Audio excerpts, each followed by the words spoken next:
Welcome everybody, how y'all doing? Good. You busy? All right. I'm James Stanger from CompTIA. We're here to talk about 8140, the big changes that are going on. Real quick introductions. Patrick, we'll start with you. Patrick, introduce yourself just real quick. Turn on your mic. Thank you. I'm not used to using a mic, but my name is Patrick Johnson. I am the Director of Workforce Innovation within the DoD CIO. I'd like to acknowledge my boss, the Principal Director for Resources Analysis, Deputy CIO, Mark Gorak. Mark, let's stand up real quick, just so everybody sees your pretty face there. There we go. Mark and I next month will be talking at Billington, Washington, D.C. That would be cool. Thank you very much, Patrick. Appreciate it. Just a note, Yeah. the reason why it's here, I'm not allowed to talk in public without supervision. All right, so some adult supervision is necessary. Brian, how about introduce yourself, then Jim and Jeff. All right. I'm Brian Korea, Director of Business Development for SANS GIAC. GIAC is the certification arm of SANS. Thank you. Hi, I'm Jim Wiggins. I'm with the Federal IT Security Institute. We focus on federal workforce, and we provide certifications around that space. Thank you. Jeff?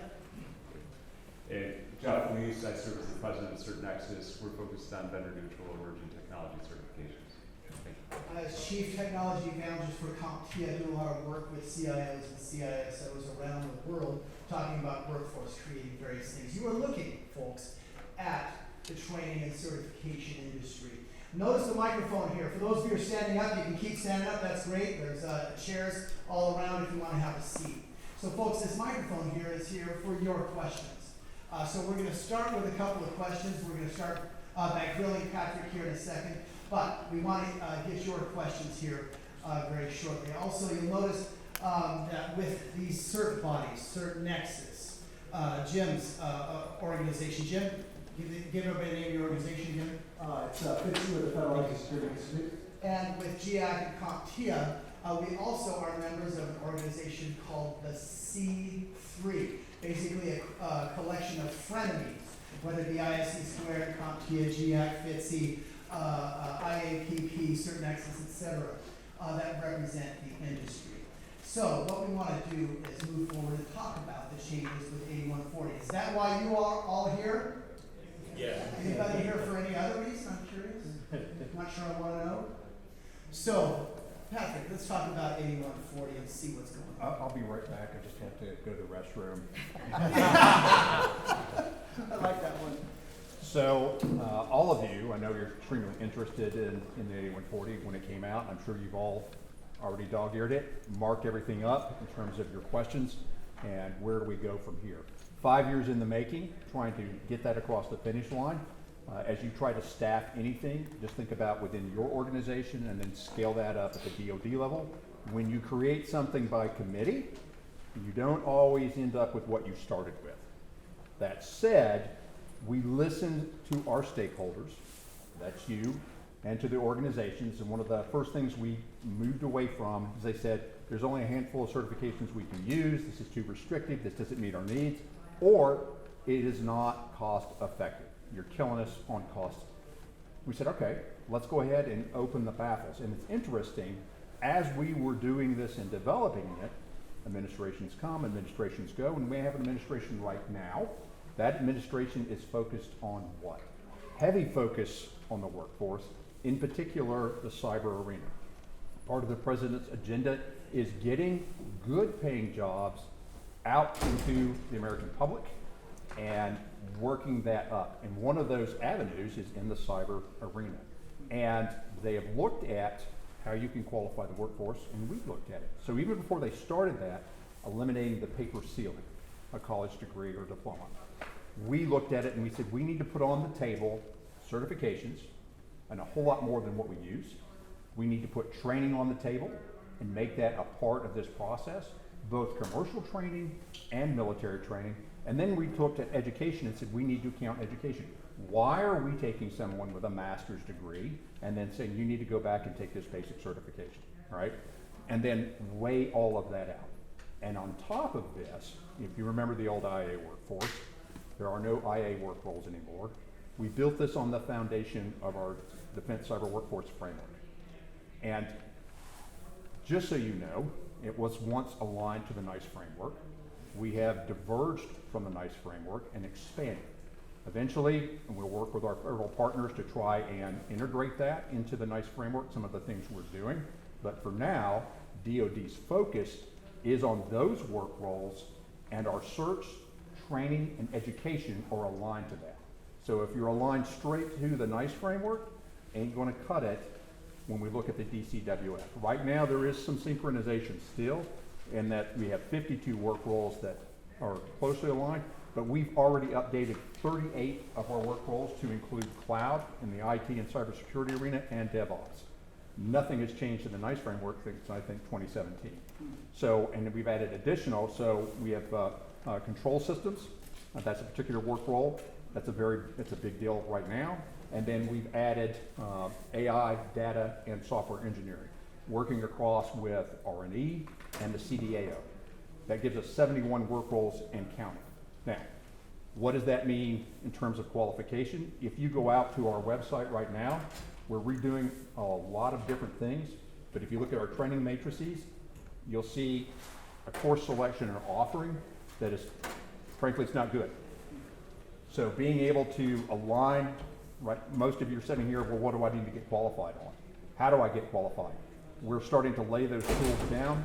We're looking at automated processes that will make it easier for you as a supervisor, right? When you're sitting there looking at your workforce, or a training manager to say, these are the things I can select from.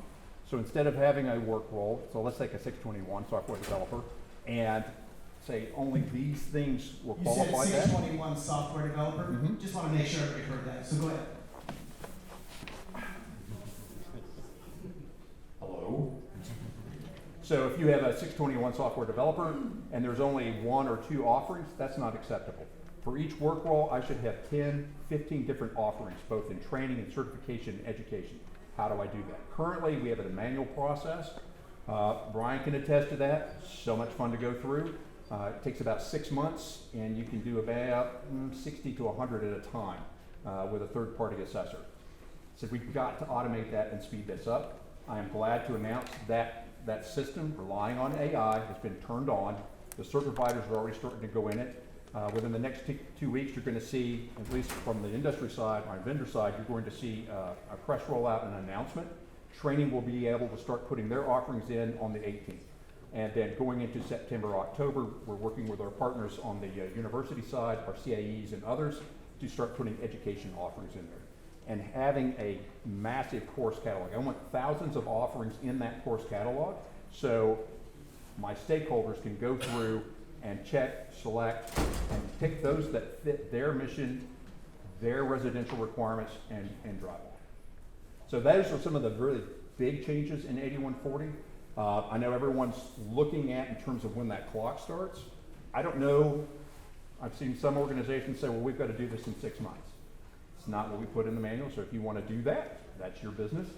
I will say for cybersecurity in that area, you've got the next 24 months or until February of 25. And then when we look at for everything else, you have until February 26 to be in compliance. We know that when we turn this on, there's going to be challenges. For cybersecurity, I'm looking at most of what transitioned over, you are still qualified if you have those. And not much is going to change. I just want to see more offerings and more opportunities for you. On the IT side of the house, there is going to be some adjustment in there, and when we look at that, but we wanted to give people time. I did not want to turn something on today, tomorrow the workforce isn't qualified. Didn't make any sense. And it's the same for the contractor side of the house. I know there's some confusion on that side of the house. We're looking at going in and doing an out-of-cycle deviation in the DFARG. We tried to do that well in advance, but we don't control that. That's on the ANS side of the house. We received conflicting information. Fortunately, our partnership with ANS, we eventually got that synchronized, and they said, oh, what we're doing is that deviation, and that's going to make it a little easier. But it's the same thing if your workforce is qualifying in accordance with 8570 or what we have on the matrix. We hold for that. We're not going to penalize our companies. And we're looking at putting out some additional clarifying guidance. I know as certain vendors, you're looking at that, what you're going to have to do, and make it much clearer than as it's currently written right now. Is that good enough? Is that good enough, folks? So, a lot of information given out there. Thank you very much for the overview of it. So the idea phrases have been used, for example, to widen the aperture, open up the aperture, things like that, and use a similar phrase there. Let me stop right there and ask if anybody has any questions right now. If your hand is raised, please hop in line here, get on the microphone so that everybody can hear what you have to say. Good morning, gentlemen. My name is Eric Altron with Verizon. I'm an ISO for a recently stood up network supporting the HP CMP. And my question is, we actually use ATCTS as our system of records. That way we can ensure that our contractors are compliant. I have several talented programmers that actually can't do their jobs because they don't have Security Plus because it's not really in their wheelhouse. So is 8140, are we authorized now to start utilizing that aside from ATCTS not having the updates yet? So if you've got, right, you can start, you're authorized to start using it. We haven't locked it and said you will start going from that because there's gaps in there in terms of the offerings, and you just mentioned it, right? There's a certification, and that was one of the reasons we opened the aperture. It's like, well, you got to take this. What does that have to do with the price of tea in China, right? It doesn't really help us with the job, and those were some of the things we were getting after. And then I'm not looking at the PWS and some of the things that were put in there in terms of the qualification. That's a different challenge. Again, sometimes we shoot ourselves in the foot. We put stuff in those contracts. I don't know why. And then you go back, so I can't hire. Well, I got an LCAT 3 or an LCAT 4. Why did you do that? It doesn't call for that. So there's things we can do better, but that's not just a CIO, let's say cyber functional community issue, because that's what we are. That's not a functional community, that's a little broader terms. In terms of look at your PWS, you can start making those changes now. Nothing's going to be far out. And when we get the out of cycle deviation in, it's taking the time, nothing in the DFAR moves quickly, that'll assist you even more. Thanks. Okay. Thanks for the question. And next? Okay, what's next? I'm going to cyber. That's actually my old boss right there, so he's a good man. Not all of us in here. But I just wanted to ask, along with your competitiveness when it comes to the certification process, a lot of my soldiers, they feel as though they're not, I guess, being tested based on their skill.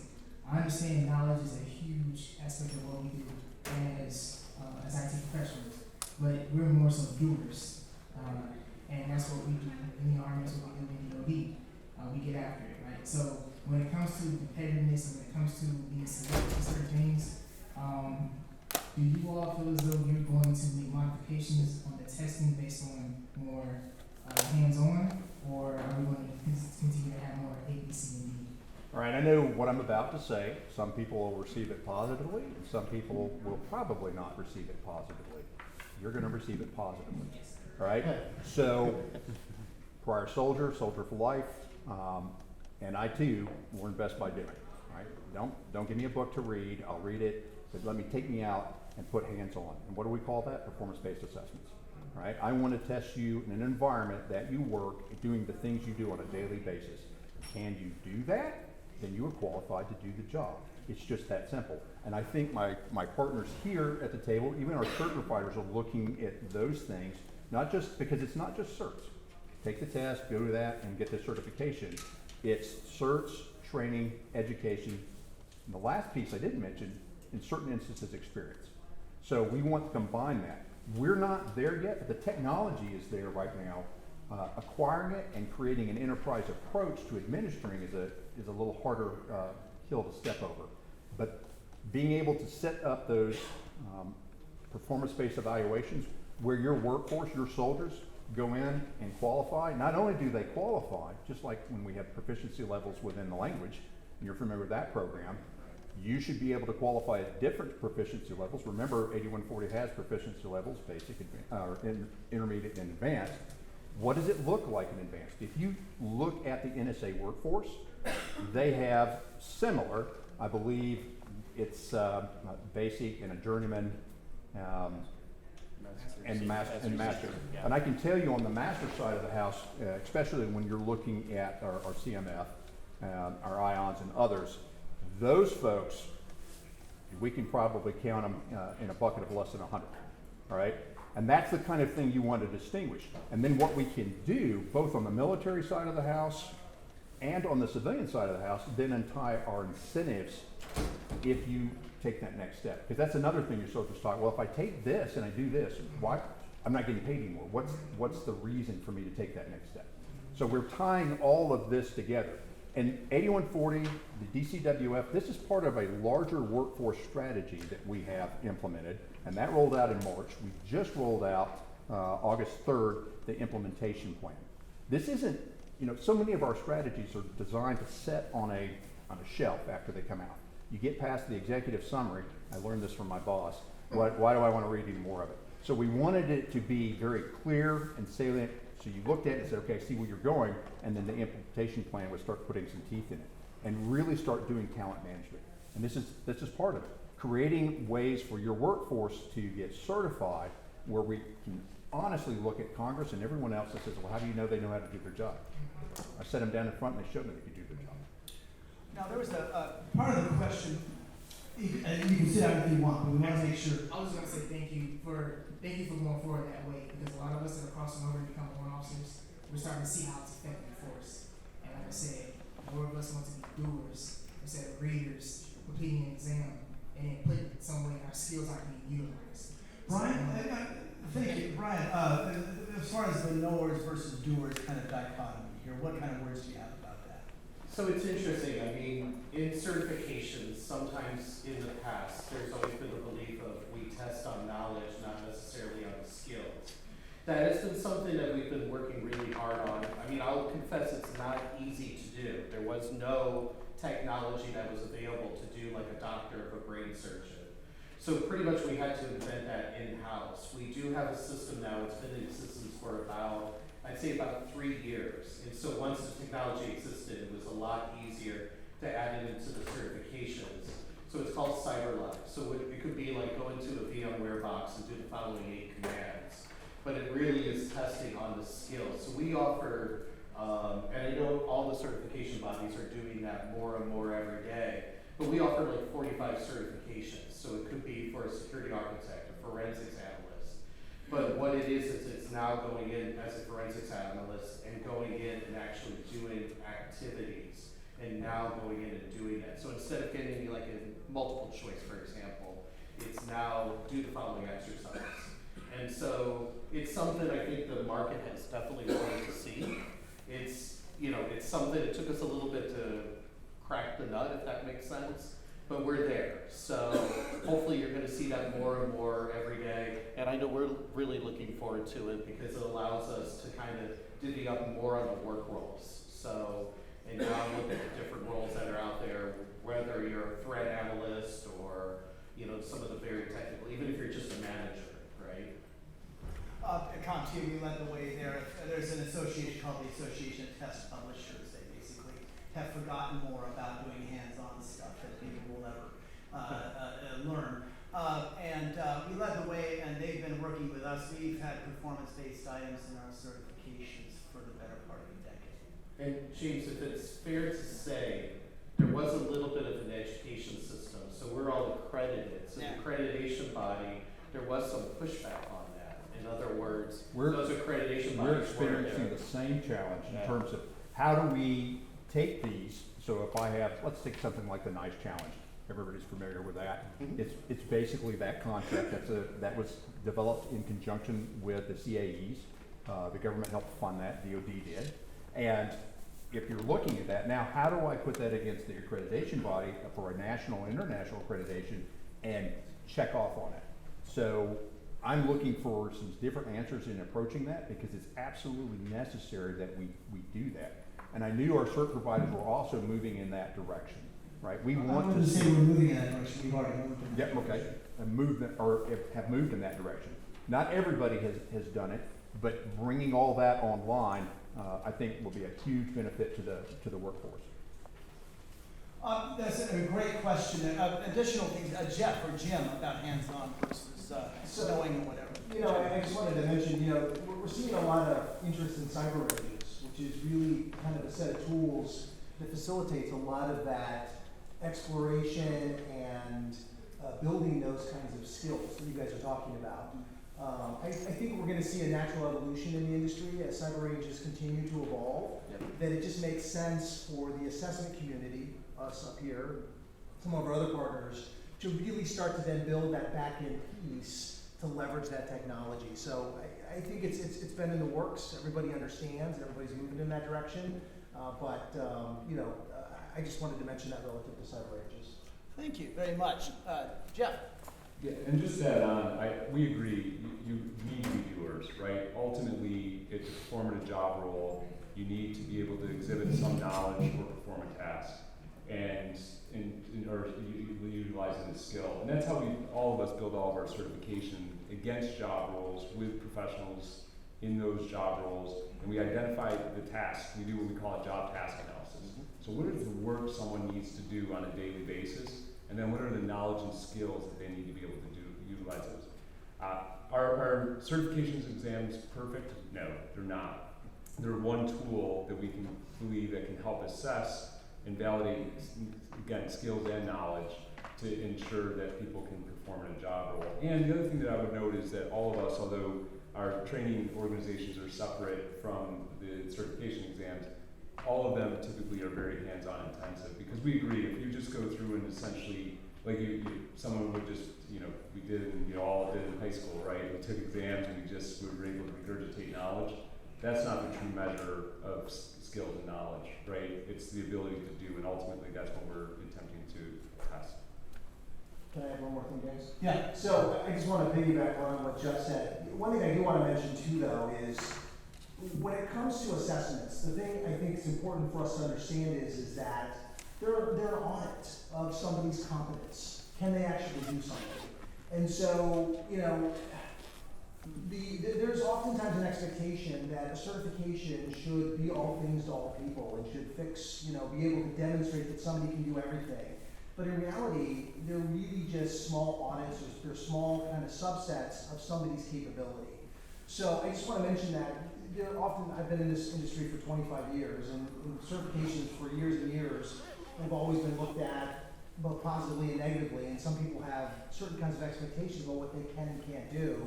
And again, they're really meant to measure minimal qualification of competency when it comes to it. So I just thought that's also important to recognize too when we talk about the performance piece, because in order for us to really measure a job really in depth, you might be taking an all-day exam, like an 8-hour test, which isn't probably practical or feasible for a lot of people. So I just want to mention that as well.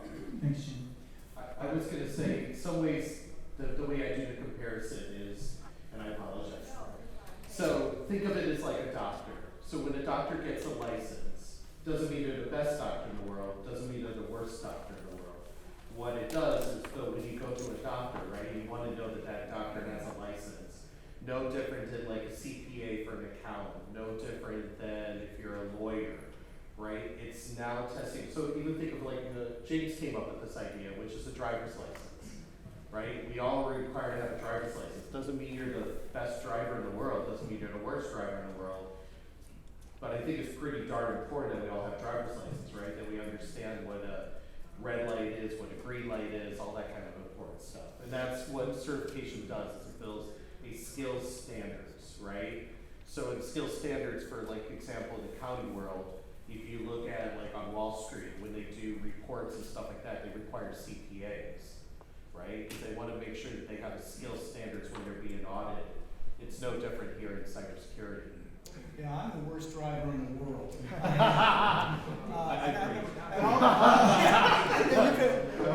I'll tell you this, and no one in their right mind would say, well, just because James ended up eking out a driver's license, would we get rid of that? And I'll tell you another story. In the state of California, I failed the test twice, right?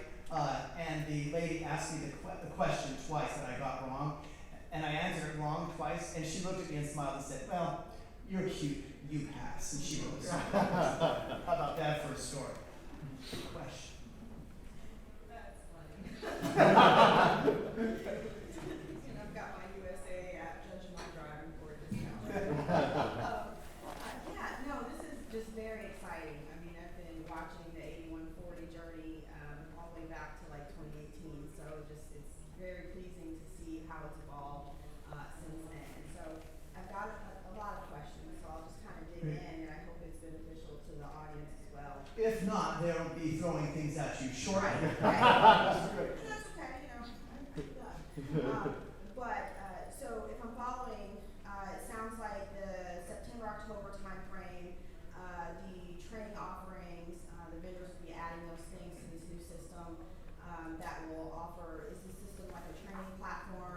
No, no, the what is it exactly? system's not a training platform. So we don't accredit, DoD has an accrediting body. We're simply validating that it aligns to both the manual and to the DCWF. All right, the offerings have to align to that and meet that. And remember, when I'm talking about, this is a baseline certification. This is something else that's different about 8140. Then on top of that are the residential qualifications. What are those? For those people that Army Cyber, within Cyber Command, right, your JQRs, looking at those work roles, that is a residential requirement. And oh, by the way, if you meet those, then you don't even have to worry about the baseline qualifications because those are superior to any of the qualifications we would have on the baseline. So, and then on top of that, there is continuing education credits that have to be acquired. This system is simply saying these offerings are valid and aligned to 8140 and the DCWF. Okay. And that means we've said you can use these to qualify your workforce. Okay, and would those trainings be at cost to the service organizations? Yes. Okay. Now here's another advantage in terms of racking and stacking as we do this, right? Eventually we want to kind of have a rating system. People look at what is being offered and be able to compare cost and find what works best for their organization, right? That's critical when training dollars. We're coming into, we already see the budget fight in 24. I watch the news, I'm not an expert, but I can clearly see over the next 2 years, budgets will kind of tighten up, and when budgets tighten, what is sacrificed? One of the first things that gets cut is your training dollars, right? We've all been there, you're sitting in there, nope, we've lost this range, we've lost that range, all right, and we do motor pool maintenance. I don't want to see that environment. It's counterintuitive. When you cut that kind of thing, it does more damage than it was ever worth in terms of the money saved. So I want to make it as flexible as possible so you can look and find what you need among many different offerings. Okay, thank you for that. And a two-part question, just to wrap up the training, for those training recommendations, are they gonna be aligned to proficiency levels? Like, oh, we think this is a basic one. Right, we're getting into that in terms of what qualifies. And I was talking to Brian, and I'm sure Jim can also testify in that, in terms of what they consider advanced, what someone else considers advanced. There's going to be a variation. So we're going to provide a little more guidance on that.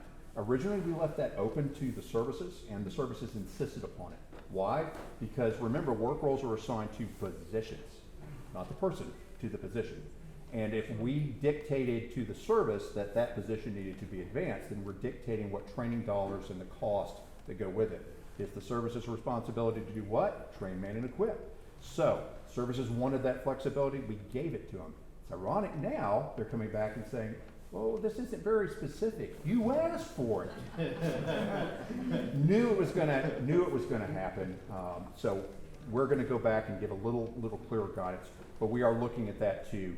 Remember, most of our certifications and training it's for a baseline that you're gonna see in there. Right, But which the services will build on top of for their specific. Correct. We wanted to give that flexibility. Sure. And I use our mission force, for example, because frankly, and we know this for competitions when we do competitions across the federal government, nobody compares to the DoD. And we can even go through 3-letter agencies, all right? Our people are good. We win about 90% of those things at the federal level. So knowing that, why would I go back and reinvent the wheel and say, oh, Army Cyber or Cyber Command, you're an operator, but I'm gonna say you need to take this certificate. Right. That didn't work for them, and it doesn't work from a top-down position. Yeah. Of course. Okay, and so getting back to that work role assessment conversation, very intriguing. You know, assessments have been a hot button topic for years. It's very hard to put your finger on it, and now we have work roles. The right assessment tool could, of course, help us inform training decisions and help an individual understand where their capabilities and opportunities for improvement lie, and help them almost build their own individual training plans and know where to focus for their skills. So are there any assessment capabilities on the horizon that are work role focused? Is that something? So we're looking at that. Here's the challenge, all right? And I'll say this, it's an Army crowd, we're family, all right? Army does its own thing. always has, all right, from a DoD level, all right, the Army marches to its own drum. And when we at OSD begin to put enterprise products together, what do I constantly hear? Yeah, I don't want to use that. We've got our own thing. We're going to do that. And if it's not the Army, it's the Navy, it's the Air Force. So how do we look at this and create an enterprise product that everybody's going to use? Because I'm not going to spend money on something that you're not going to use, right? And meets everyone's needs. I'm looking at the mission force community because they are the most tightly gelled. Remember, I look at cyberspace holistically. I have now 7 elements versus the original 5. We're looking at doing something different with the enablers, but we're changing the mission force, which was cyber effects, and aligning all of that to CyberCon's workflows. That will, so we do a 1-for-1 across. There may be a couple that are duplicative, but that will roll out on, I want to say 11 September. The decision on that will be made at our Cyber Workforce Management Board, and that's where the principals will vote and say, yes, we accept that, all right? So by looking at the mission force, they're the most closely aligned, and look at assessment tools that we could kind of bring to bear. So they have the persistent training environment they operate in, that's for big.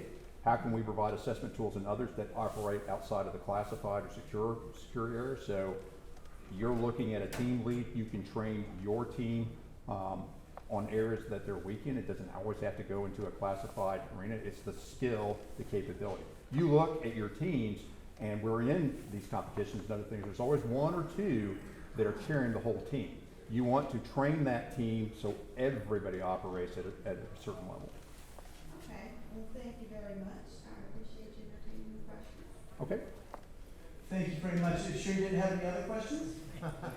Yeah, Good one. I do. I have one about the board, if there's any board requirements for future certs on the horizon. When you say board requirements, Like the swimming, maybe if there's any discussions on So future certs. what we changed that up, and this was back, correct me if I'm wrong, January or September, no, it was January, latest of April, where we went to the swim bee, and while everything says it has to go for approval, when we're doing thousands of these, you have principal level, you have PSA sitting there, so you have the CIO, you have the PNR, you have policy sitting there. They don't want to see all of that, so they delegated it down, and as this system comes online and starts posting, if you have some cert provider or a training provider, someone you want to recommend, you can point them through that, go through that process, and if they came out on the other end, they go into the list qualified to use. Okay? thank you for that question. Sir? Thank you, sir. Yes, sir, I'm Dwayne Williams, the Deputy Commandant at the Signal School. And so my question is, as you do the assessment, what can we start to do or do better in the institutional training that would validate the skills that soldiers receive when they're going through their training at basic, advanced, senior level training, so that they walk out of there with the skills that are equal to the certifications that they need in the unit. That would cut back on a lot of the funding requirements and some of the other challenges that we have. You graduate from a course, you've got the skills, and it may not necessarily be the certification, but the unit's interested in, you have the skills to do the task that's within the work. We'll start with Patrick. That's a great question for the whole group. Well, I'm happy to let somebody else go. Oh, all right. Brian, we'll start with you and then go on down the list. So I'll confess, we're always looking and seeing now tied into, because it's tied into the ISO standards, right? So there is ISO standards tied into training. So we are evaluating. That's still kind of a relatively, I think for us, a relatively new thing. So in some ways, the ISO standard, in simple terms, for training is what I would call certification light. So it still does has still psychometrics in there. It still has an assessment at the end. It still has a lot of the same things that certification does. I mean, there's a couple things that are a little bit different. Like you still have a scheme committee, you still have a job task analysis, but it is something we are evaluating. So there is, if I'm fair to say, there's still an assessment at the end. And so the question is, do we keep going the direction of certification, knowing that's what the audience wants to see, something that they walk out with, a badge or something along those lines. And I feel like, I'd love to hear over time the feedback from the of what the market would like to do with that. But I think it's a little bit more complicated, if that's fair to say, from the standpoint of, because it has to meet those standards, it is still a little bit like a certification, and now it's a question of, do we meet that in the marketplace? I'll pick up and answer, talk about that a bit. I think it comes down to a couple things: fairness and portability. And what I mean by fairness, Brian used the term ISO, and every organization that submits, whether it be training or certification, has to have something called ISO certification. And that's because we want a fair environment. So whether it be a range, or whether it be training, or whatever, or a school, it has to be in a fair environment that's not exclusive, okay? That does not have unintended or intended bias in it, in one way or the other. And I'm talking about race, class, and gender kind of bias. That's why we follow ISO. It's not just because we want to block out a small fry or provider or maintain any sort of artificial superiority. It's all about fairness. So when you go into a testing environment or a training environment or any sort of evaluation, is it fair? Is it going to discriminate against you for some sort of intended or unintended reason? Okay. Portability. The idea that once somebody gets trained in something, once somebody knows something, can they actually go to a provider, an employer, eventually when you transition out? And will that employer go, I don't know what that particular range was. What are you talking about? But if they see something that's portable, a skill, and they say, oh, I know that's backed by industry, I think that's very important to this. One final thing I'll say before I hand it on over to Jim and to Jeff or others. I think it's really important to understand pathways. I think what we're talking about here, if we take a big circle and put it over every single discussion we've had so far, it's the importance of creating relevant pathways for your people or for you. And these are pathways that, as you join the bid stream in 8140 with the DoD, for example, is that pathway going to be to a relevant job role for industry or what have you? And is that pathway something that focuses on hands-on? To me, the question that really, I think, is really important is that hands-on practical side of things. And that's something that CompTIA, ever since I joined 13 years ago, I've been thumping on that platform. And that's why we've gotten the performance-based items. That's why we've gotten into the training side of things. I'll stop there. Jim. So he kind of stole what I was going to say. But I saw his notes and I stole it. So I think pathways is a good, I was going to use the word proficiency levels because that's what Patrick was talking about. Yeah. But to me, that is the secret sauce, right? Because you've got these frameworks out there, whether they're NICE or the DCWF, that kind of provide a jigsaw puzzle of all the pieces. But careers are really kind of multidimensional. They're not necessarily just like a jigsaw puzzle. They're almost vertical, right? In terms of you're a beginner, whether you're a novice, whether you're a journeyman, whether you're a master. And we did learn actually that the NICE people at NIST are now working on starting to integrate proficiency levels, or dare I use the word pathway, into that framework in the future. And it sounds like Patrick and the DCWF is thinking about that. Because once that starts to take shape and we can start to kind of look at it multidimensional like that, I envision that you'll start to be able to have kind of a, hey, wherever you come in, I can kind of assess where you're at based on experience, based on prior, what you've done before you joined the military or where you're going to go after. And so I kind of envision that is a key piece of all of this. Patrick, did you want to add anything to that? So actually we are focused on career pathing. We're well ahead of NICE in terms of what we look at, working with other partners in the federal government, primarily the VA. And that is exactly what we want to be able to provide. And that's creating automated, I'm working with some vendors right now to try to create automated tools so you can start entering. It's almost like from a proponency, you have a checklist on, these are the things, so at E5 you need to take these assignments, do these things, these schools. We can line that up. I know your proponents on that side already from the J2Rs, you're already aligned to what you need to do.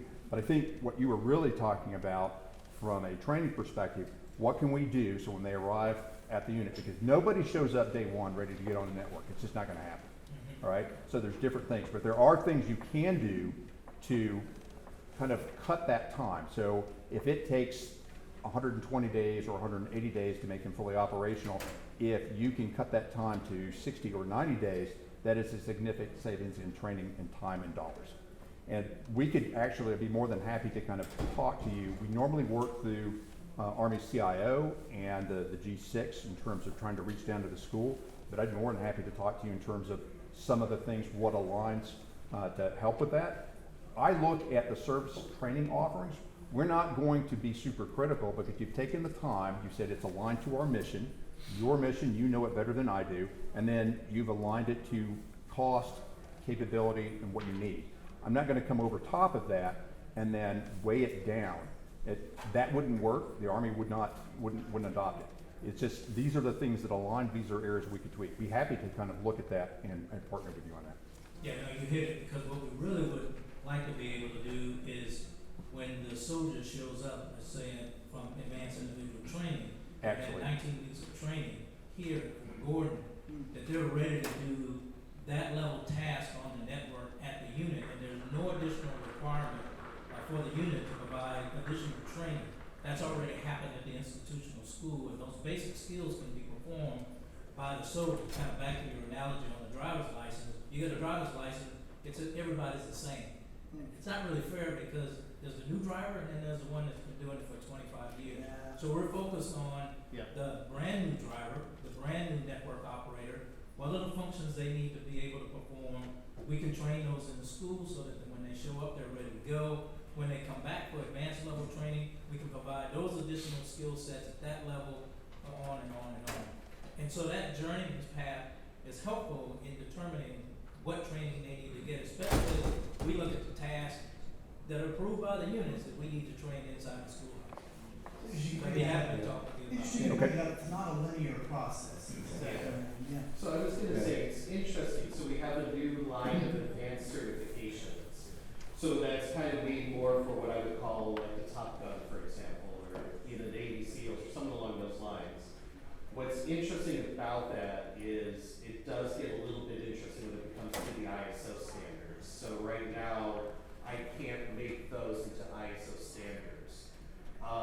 But typically, like an ISO standard would be, like for example, only 20% of the exam is actually building the questions. 80% is like the psychometrics, it's the evaluations, it's the beta, it's all that kind of fun stuff. Those advanced certifications, as you can imagine, are built for like the top, I would say, percentage of folks to do that. And I think that's what you're looking for, if I'm correct, right? Who are those kind of star folks that are out there? So that is something I know we're always evaluating because that gets a little bit tricky with the ISO standards. So it sounds. Thanks, Brian. Jeff? Yes, so I want to say two things. One is, we all recognize that certification exams are imperfect. The fact is why our organizations were founded and provide certification exams is because we didn't want to have a requirement that someone had to have a degree to have a job, right? Essentially, credentials provide an alternative route. And you think about inside of AB 140, right, there's going to be a discussion. I think Patrick's right. There's going to be some job roles where you should have the ability to observe someone's skills and be able to sign off on that. But then you also have to be objective in that, right? And that's what exams attempt to do. But also what you have to think about as soldiers and service members transition, what is their opportunity in their civilian careers, right? And I will say this, is that's where credentials transfer, right? That's where you can say you have Security Plus or GI certification, et cetera. And so I understand, we can discuss whether it's valid or not while they're serving, but as you transition, you want to be best prepared, and you don't want to have someone that has these tremendous skills that, because they don't have a degree attached with it, essentially there's no way to qualify them, right? And to be honest, shame on us as an industry, right? That we can't just say, hey, this person has these skills and they essentially rose to this level within the service, right? I come from a family of service members, right? And I saw them all, leave in that initial 2-year period where, how do I get to my next career, right? And what we hope the credentials will do will help provide a pathway for that. So, I can so I'm And I've been through this for a while, and especially with it coming from a single schoolhouse and then listening to this panel year after year. So one of the things that kind of bothers me is we need, to find a way to structure this to where when soldiers are actually going through schools, that they have this skill set, but do they really? Do they really have that skill set for them to be on a network to be able to do the job that they're supposed to be doing? And I look at it, and it's the individual itself and not a broad stroke saying that, yes, they're good to go because they went through this school. So they're MOS compliant. They are not skilled at doing the job. So when it comes into actually doing and having Security Plus, these are some of the things that on a consistent basis that we're looking at how do we train these soldiers, get them compliant, and then get them moving forward. Because then after we go through basic training AIT, then when you talk about going to your ALC and SLC, and then they are taking away Cisco and routing, so you don't have to do this and you don't have to do that, but the baseline is still Security Plus. So, but some of these individuals, some of these soldiers do not need Security Plus to do their job. That makes sense. That makes sense. And this is one of the biggest issues that when you're taking away our training dollars, but yet we want to have soldiers do the job, but you require them to have Security Plus. Then when you look at DoD 8570 now 8140, then you're saying, okay, yes, they can do this if they have A plus. But some entities will bend and not break. They're always going to say Security Plus is the standard. So they're trying to shoehorn that in. Exactly. And so it's very frustrating. So I can OAT, I can do everything I can with my soldier and get them to be able to do a job, but the requirement doesn't require them to actually do and have Security Plus. Yeah, and I would say that, what Patrick has said is 8140 is attempting to solve for that with their work roles, right? So because we would all agree, you don't want a superfluous certification to require someone to do something that they're not going to do on the job, right? And I think with the work roles, as they've been defined and separated in a way, having DCWF, et cetera, is now looking at what is the actual work, right? What is the task someone's going to perform, and what are the knowledge and skills they need to do that? And it's from our side, it's submitting, I'll be honest, it's onerous, but it's going to be much improved, I think, on the other side, because now you're going to, instead of having this kind of amorphous box of skills, you're going to have skills that are tightly affiliated with specific job roles. I don't want to speak for you, Patrick, but that's my Things have morphed, and I think you're going to find a lot more often. I will say, I've been sitting there watching the Master Sergeant, and I knew he was going to pop, so. You also have your civilian, because I'm also a DA civilian. So DA civilians, contractors, and then soldiers have all different kind of criteria and requirements. Let me finish. All right? So, we changed that up for that very reason. You have to have just this and do that. Now, internal, if your organization is laying down stuff on top of that, I can't fix stupid. If they're going to do that, you'll have to take that up and move within that organization. Okay? But from a DoD level, we wanted to lift that. And, for example, if you're doing military training, remember I said certifications, it's and or.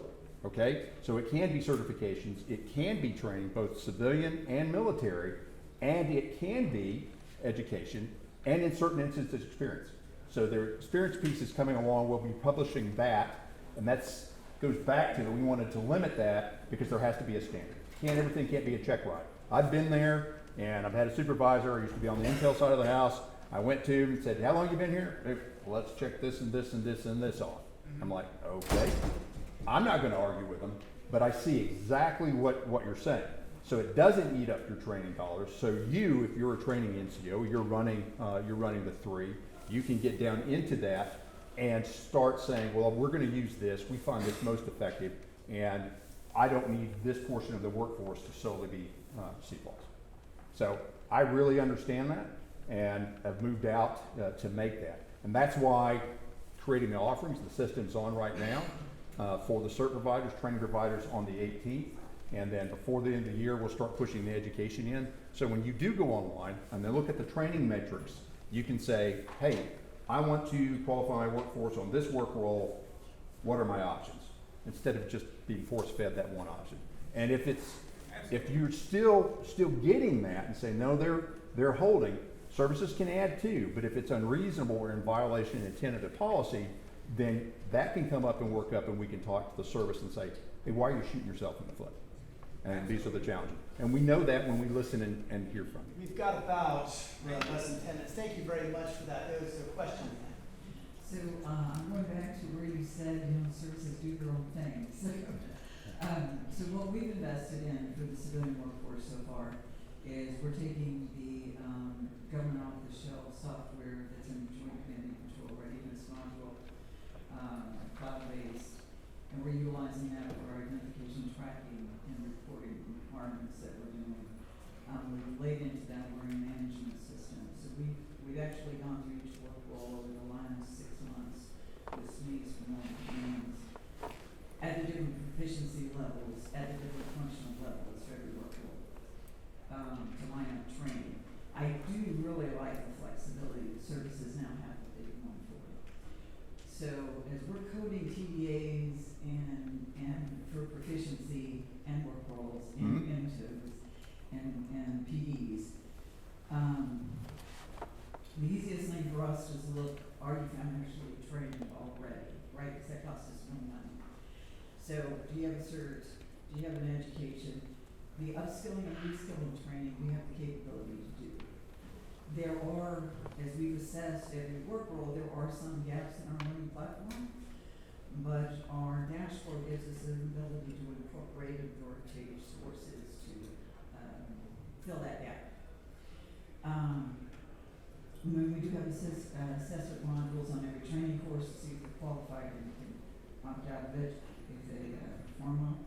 And we have virtual environment with gamified basis.